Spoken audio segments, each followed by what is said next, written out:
Hello viewers, welcome to the editorial analysis by Drishti IAS. In this section, we regularly take editorials from various newspapers and news portals for a better understanding of various issues happening in India and around the globe. Dear viewers, in this section, we first try to link the editorial with our UPSC syllabus. Then we go analytical in order to understand some key points and at last some important concepts. Dear viewers, we truly hope that you like this initiative taken by Drishti IAS and your feedbacks are important for us. So kindly feel free to give your important feedbacks in the comment section. So without any further delay, let's commence our session. Dear viewer, this video is available in Hindi as well. If you wish to watch it, please visit our Hindi YouTube channel, Drishti IAS. For your convenience, the link for this video in Hindi has been provided in the description below.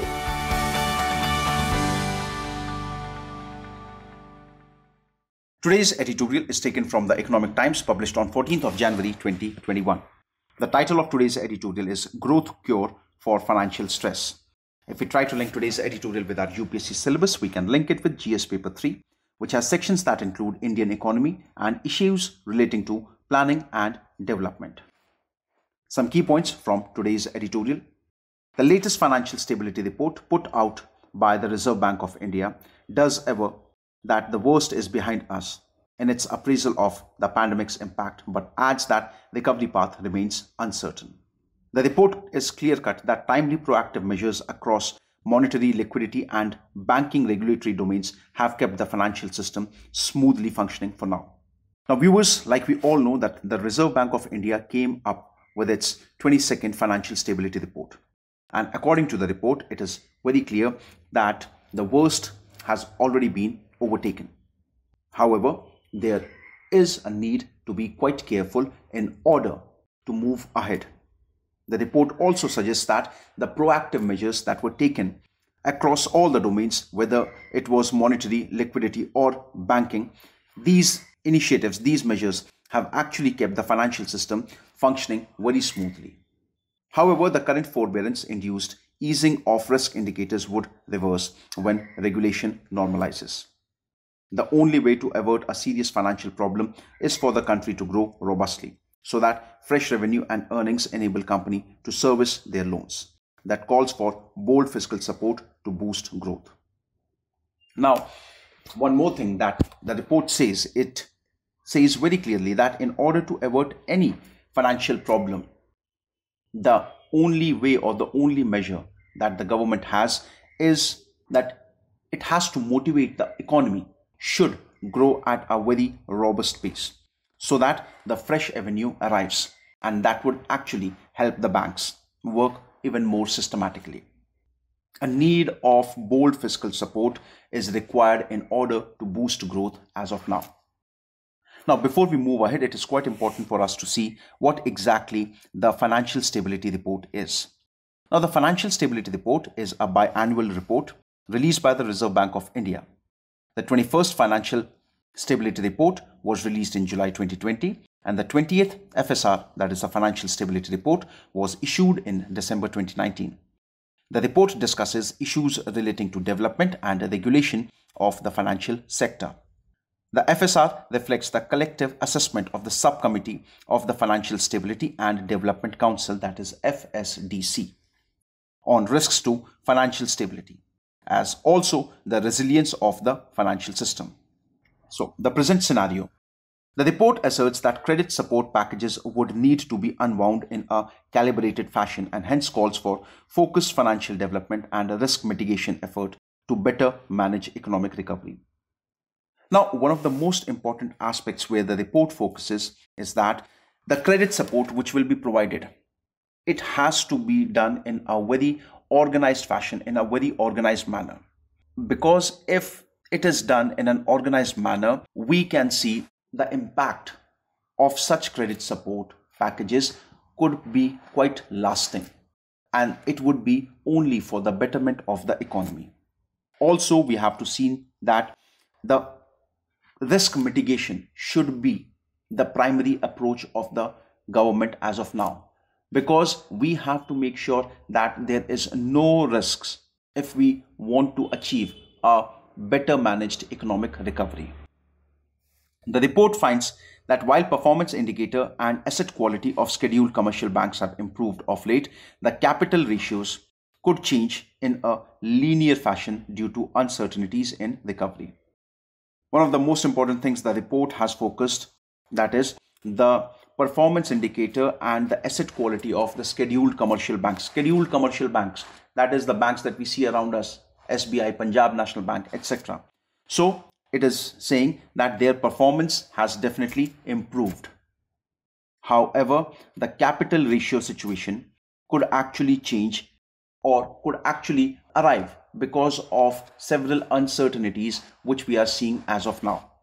Now, before we move ahead, it is quite important for us to see what exactly the capital ratio or the capital adequacy ratio is. So, the capital adequacy ratio is also known as capital to risk assets ratio.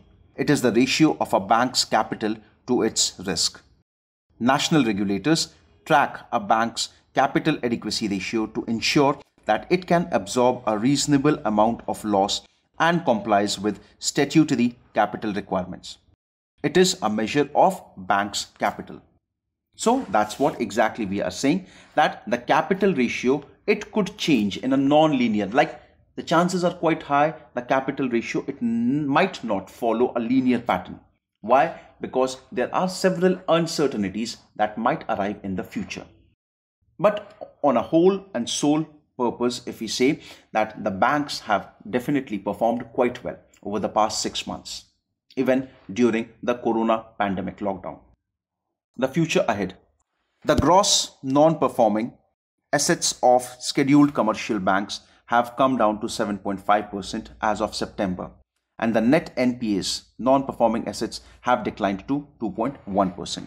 Now again, we have to see what exactly is the basic difference between the gross non-performing asset and a net non-performing asset. So the gross non-performing assets, they refer to the sum of all the loans that have been defaulted by the borrowers within the provided period, whereas the net non-performing assets are the amounts that results after deducting provisions for unpaid debts from the gross NPA. So if we speak about the gross NPAs of the scheduled commercial banks, they have come down to 7.5%, whereas the net NPAs, they have declined by almost 2.1%, which is credible, albeit mostly due to regulatory forbearance. Now, when we say why exactly have we achieved this? So definitely a quite simple approach has been followed by the banks here. The banks also had shown some kind of forbearance, which actually has resulted for the gross NPAs and the net NPAs to come down at this particular level. Also noteworthy is the sharp drop in the slippage ratio to 0.15, which shows new accretion to NPAs in a quarter as a ratio of standard advances in the beginning of the quarter. Now, another thing that is coming here is the slippage ratio. Now, what exactly the slippage ratio is? There has been a drop in slippage ratio. What exactly slippage ratio is? We have to see. Slippage ratio can be defined as ratio of increase in non-performing assets during the year with respect to standard advances at the beginning of the year. So what we can see from here is that the slippage ratio has also seen a downward pattern and it has come down by 0.15. What is now required are sector-specific policy initiatives to boost performance in the corporate sectors, including in travel, tourism, hospitality, real estate, and improve incomes of the household. Now, what is most required here is that there has to be a sector-specific policy initiative. Now, one such initiative can be said in the form of PLI scheme, the performance-linked incentive scheme that has been launched by the government of India. However, this was with respect to the corporate sector, but there are several sectors where the government has to do a lot, especially the travel and tourism sector along with hospitality sector, because these sectors have actually suffered a lot during the COVID pandemic lockdown. It is quite important for the government that government comes up with several such policies which can actually rejuvenate the travel, tourism and hospitality sector. Also, the government has to focus upon improving the incomes of the household, which has drastically come down during the corona pandemic. If we look and analyze the situation completely, we can say that this entire situation right now at this point of time, it needs a very bold action, and it has to be a very concentrated one. The focus of the government, the focus has to be on improving the situation of our economy. And it can be done only with 100% intent to improve the standards by introducing several packages, several credit packages, and various other initiatives which can actually help various sectors along with the public of the country.